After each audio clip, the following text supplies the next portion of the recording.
శుభోదయం. ప్రియమిత్రులారా, ఈ ఉదయకాల దైవ ధ్యానమునకు స్వాగతం పలుకుతూ ఉన్నాను. దేవుని పరిశుద్ధ వాక్య భాగములో నుండి యెషయా ప్రవచన గ్రంథము 49వ అధ్యాయము 4వ వచనాన్ని చదువుకుని దైవవాక్యాన్ని ధ్యానము చేద్దాం. అయినను వ్యర్థముగా నేను కష్టపడి తిని ఫలమేమీయూ లేకుండా నా బలమును వృధాగా వ్యయపరిచియున్నాననుకుంటిని. నాకు న్యాయకర్త యెహోవాయే, నా బహుమానము నా దేవుని యొద్దనే ఉన్నది. దేవుడు ఈ పరిశుద్ధ వాక్య భాగమును మన వినికిడిలో ఆశీర్వదించునుగాక. ఆమేన్. ప్రియమిత్రులారా, పలుమార్లు మనలో కలిగే నిరుత్సాహము నిర్జీవమైనటువంటి పరిస్థితి. వ్యర్థముగా నేను కష్టపడి తిని ఫలమేమీ లేకుండా నా బలము వృధాగా వ్యయపరిచియున్నాననుకుంటిని. అయినను అనే మాటతో ఈ వచనం ప్రారంభించబడింది. ఏమైనా పైన మనం చదివినట్లయితే, ఇశ్రాయేలు, నీవు నా సేవకుడవు, నిన్ను మెరుగుపెట్టినటువంటి అంబుగా చేసి ఉన్నాను, ఆయుధముగా చేసి ఉన్నాను ఇత్యాది మాటలతో పైన చెబుతాడు. 2వ వచనములో, నా నోరు వాడిగల ఖడ్గముగా ఆయన చేసి ఉన్నాడు, తన చేతి నీడలో నన్ను దాచి ఉన్నాడు. నన్ను మెరుగుపెట్టిన అంబుగా చేసి తన అంబుల పొదిలో మూసిపెట్టి ఉన్నాడు. ఇశ్రాయేలు, నీవు నా సేవకుడవు, నీలో నన్ను మహిమపరుచుకొందునెను. ఇన్ని మాటలు చెప్పిన తర్వాత, అయినను వ్యర్థముగా నేను కష్టపడ్డాను, ఫలమేమీ లేకుండా నా బలమంతా వృధా అయిపోయింది అని అనుకునేటువంటి పరిస్థితులుంటాయి. వాస్తవ పరిస్థితి వేరు. వాస్తవానికి విరుద్ధంగా నీలో కలిగేటువంటి నిరుత్సాహము వేరు. వాస్తవానికి విరుద్ధంగా నీలో నిరుత్సాహం కలిగించడమే దుష్టుడైన సైతాను వ్యూహం.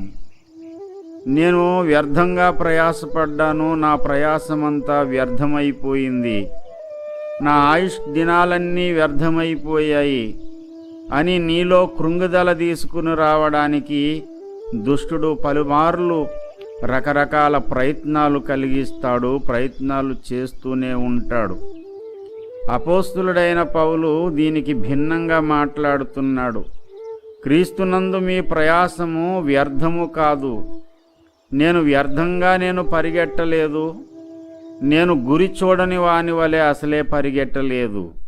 ఆయన పరుగు గాని, ఆయన విశ్వాస జీవితం గాని వ్యర్థం కాలేదు అనేది పౌలు భక్తుని యొక్క అనుభవ సాక్ష్యం.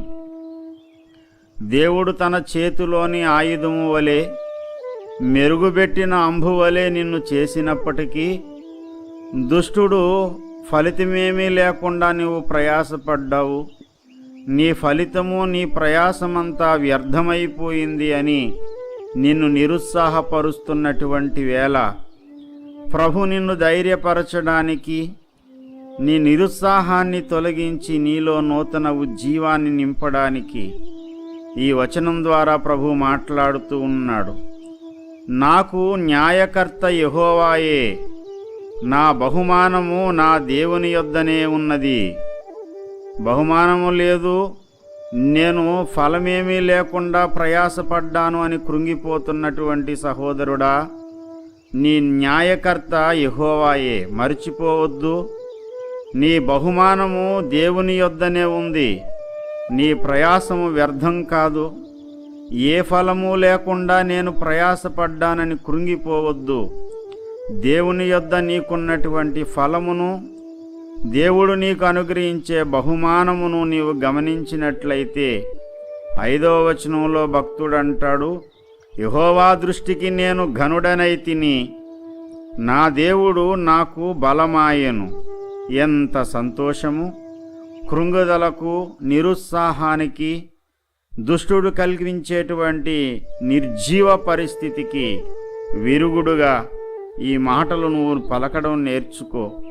ఈ ఉదయకాలము నా బహుమానము నా దేవుని యొద్దనే ఉన్నది అని గొంతెత్తి చెప్పు. యెహోవా దృష్టికి నేను గనుడనైతిని, నా దేవుడు నాకు బలమాయెను అని స్వరమెత్తి చెప్పు. నీ నోటి మాట నీకే కాదు, ఆకాశ మహాకాశాలు దాటి దేవుని యొక్క గవిని దగ్గరకు చేరాలి. దుష్టుని యొక్క కోటలన్నీ కదిలిపోయేలాగా గొంతెత్తి చెప్పు, నా బహుమానము నా దేవుని యొద్దనే ఉన్నది అని. దేవుడు తన యొక్క కృపచేత కృంగిన అలసిపోయిన నీ హృదయమును దృఢపరుచునుగాక. దేవుడి యొక్క లేఖన భాగమును మన వినికిడిలో ఆశీర్వదించి మనలను బలపరుచునుగాక. ఆమేన్.